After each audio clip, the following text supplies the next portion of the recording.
ఎవరా రషీద్? చంపిన వాడెవరు, చచ్చిన వారెవరు, ఏ పార్టీ వాళ్ళని అడుగుతున్నా. ఒకప్పుడు మొన్నటి వరకు మీ పార్టీ అవునా కాదా? ఓకే, అది అయ్యింది. 36 మంది చనిపోయారని గవర్నర్ దగ్గరికి వెళ్ళావు. 36 మంది పేర్లు ఇమ్మంటున్నా.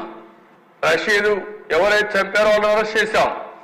నీకు ధైర్యం ఉంటే, సిగ్గు ఉంటే, నిజాయితీ ఉంటే నువ్వు పేర్లి. నువ్వు చెప్పినట్టు కూడా నేను ఇచ్చా. నువ్వు చంపిన వాళ్ళకు పేర్లు ఇచ్చా.